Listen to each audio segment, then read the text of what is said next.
I gotta live through other people since I gotta wait for this shit to be done. Oh man. The rear end still hanging off the end. There's like the whole invisible rear end kind of, you know, slowing us down. Oh hey, what's up guys? Man, that was a corny start, wasn't it? Wasn't it? Oh man. But seriously, about half an hour ago, I was legitimately just sitting out here just watching me work. Well, yeah, he was doing stuff, making noise, so I couldn't really film, but also just watching over the car and just thinking, man, it'll be really cool for this damn thing to be done. Pretty much, well, but beside that, welcome, everybody that's new. Thanks for clicking on the video.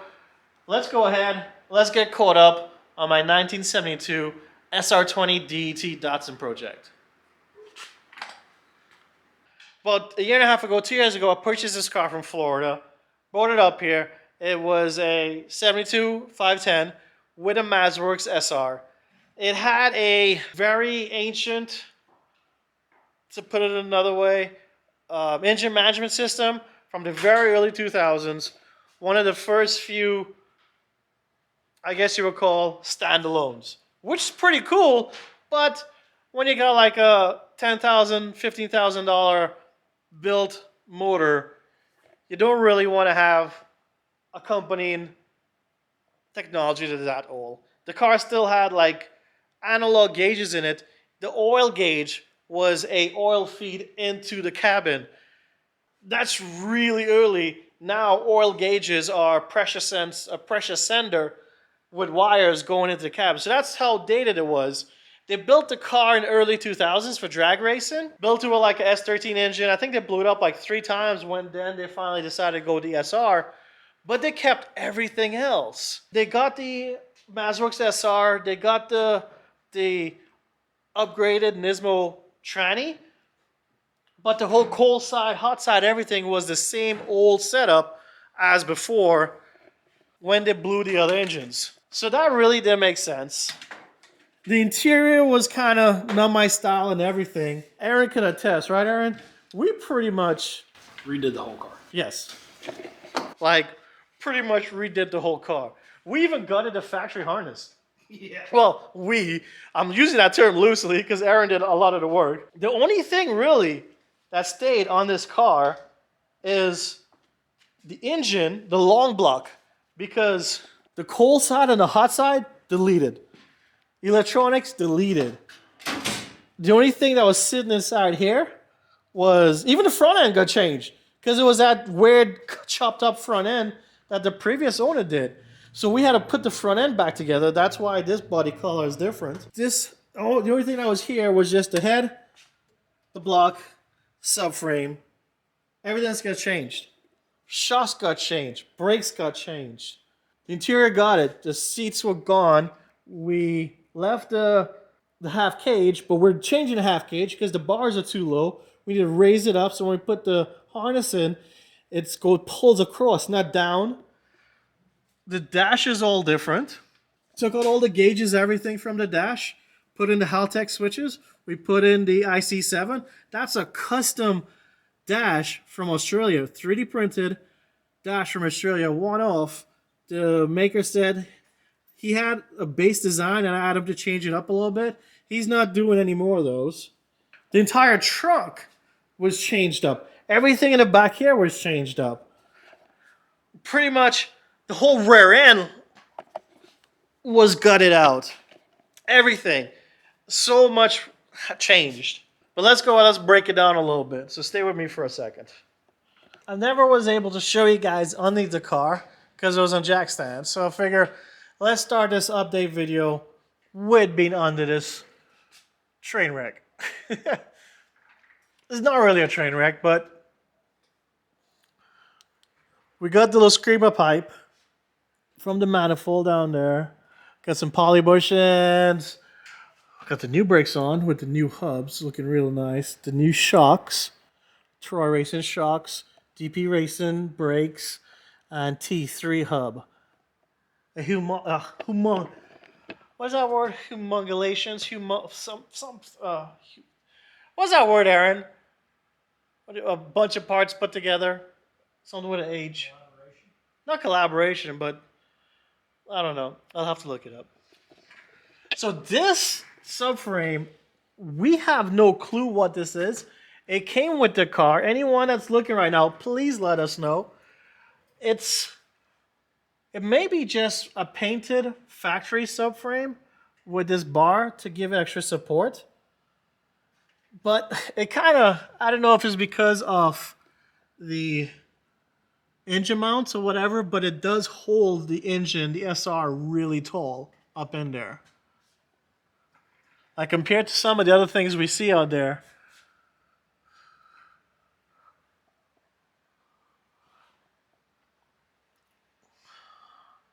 Yeah, but this is the new downpipe Aaron made. The old one, I guess in a couple of the videos, if you guys have been following the channel for a while, it was really ugly. So then from the SR engine, like I say, it's a Maxworx engine, we have this Nismo gearbox. It's a Nismo 6-speed for an S15. So we started the exhaust. We can't finish the rest of the exhaust because the rear subframe's not in. We're missing the entire rear subframe. We're getting that from Apex Engineering. Been waiting for that for a while. Once again, Troy, True Coils over here. It was a divorced setup. The strut and the springs were separate, but we're going with True coilovers in the rear now. Ran all new stainless lines for fuel and return, and brake lines all the way through the car. This is some drive shaft by somebody. Eventually, I might remake this drive shaft. What do you think, Aaron? Yes, definitely.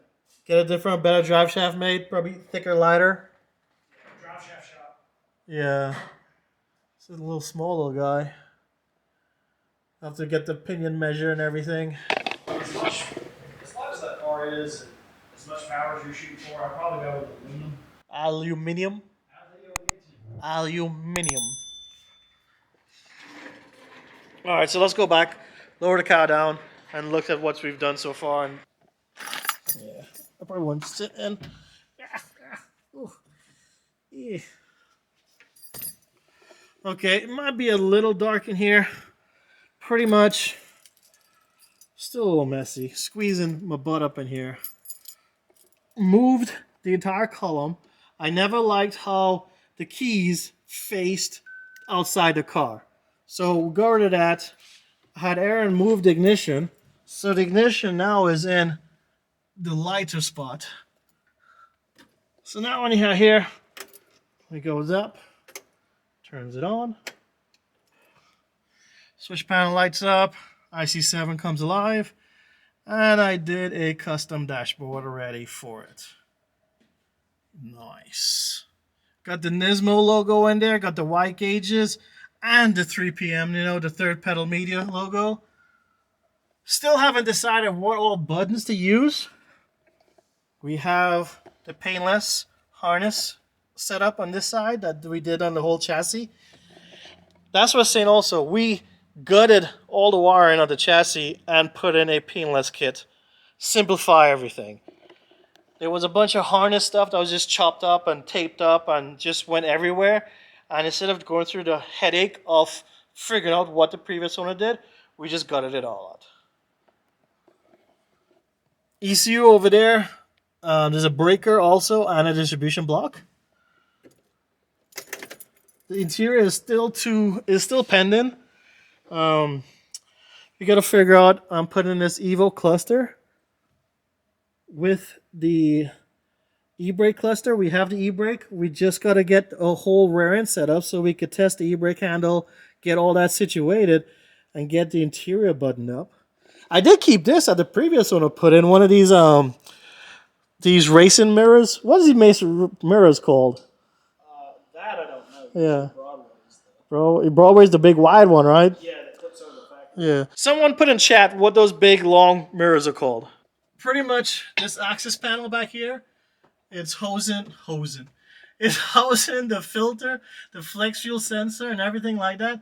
And that is going to be eventually covered up by a blanket panel from T3. But easily accessible turn the blanket panel down and you can get to those fittings and everything.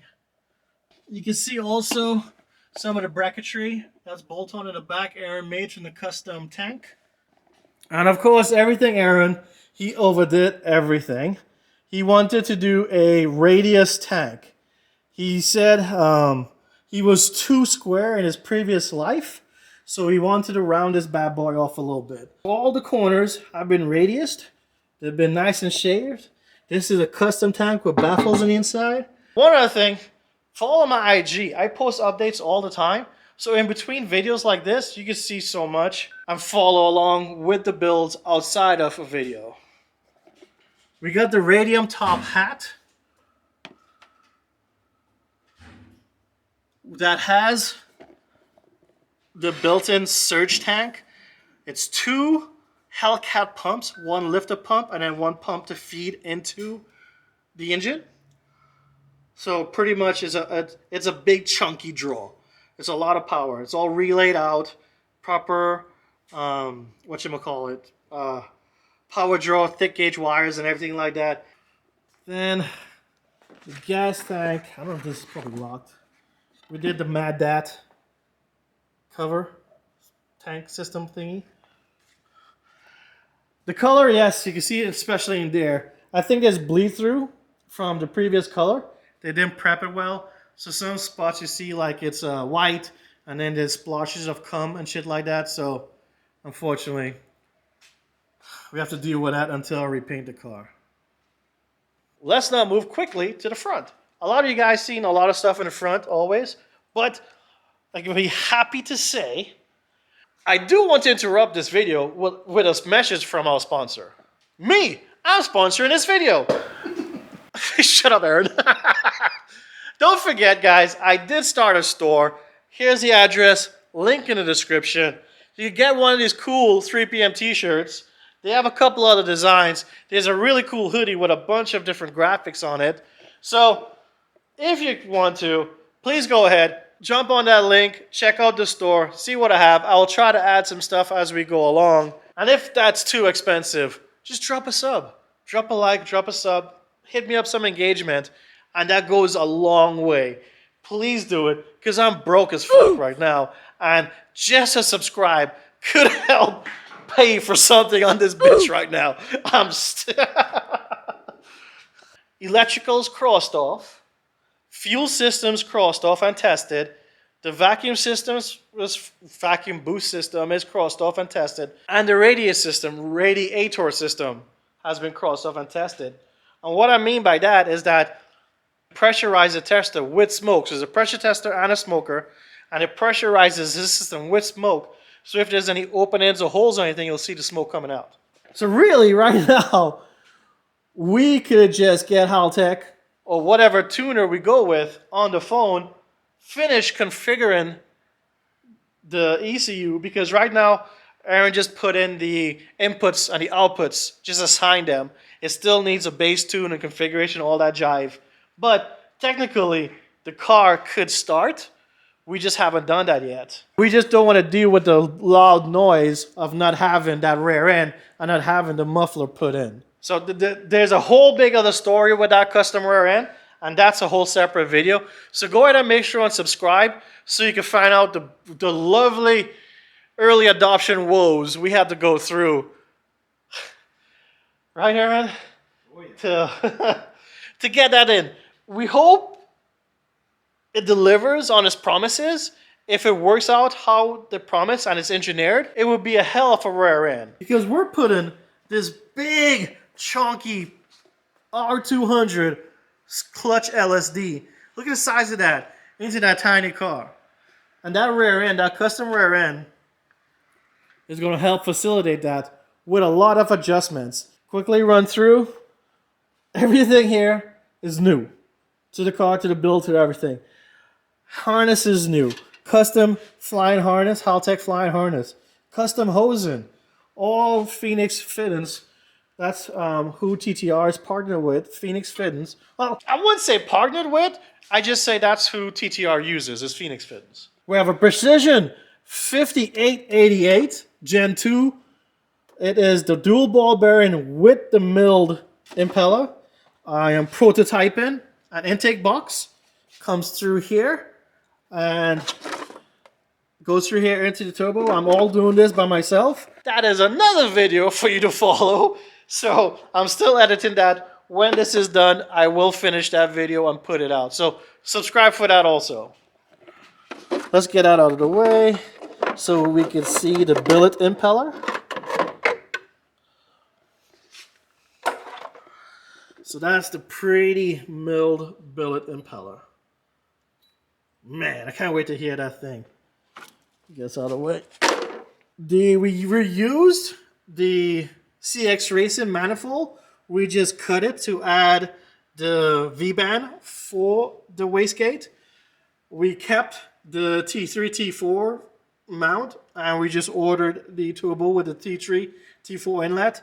But we did do the 3-inch V-band outlet. And that's some more of the beautiful downpipe that Aaron fabbed. Went ahead and kept the valve system, the PVC system, ventilated. It's atmospheric ventilated. To this custom catch can again with Aaron and his Radiuson. He gave me nightmares about this and headaches. I 3D modeled this cap and he sent it off to get it cut. We got that cut and we have a nice little filter on top there. So this whole can has multiple stages of condensing media because, you know, it's hot vapors. Vapor go through, hit a piece of cold media, and it'll condense, it'll drip and turn back into oil. Eventually, you will have to put a drain plug onto that can. Grady intake, not a Freddy intake. This is an actual Grady intake. We just not putting the plaque on until we're done. Maxworx fuel rail, that's been modified. He capped off this end and added the side discharge. Because this is a return. The feet are on the back. Tucked the regulator underneath in between everything. Put on a different filter because we had the, I think it was a Tome block adapter. So Tome block adapter to that filter may eventually tee off into an oil cooler. We're not sure yet. Another tile product. Here's a blow-off valve. Vibrant hardlines.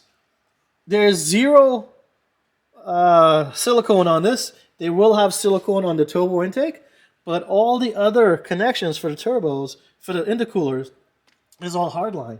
Hardline there, hardline there, hard coupler there. Sorry, hard couplers.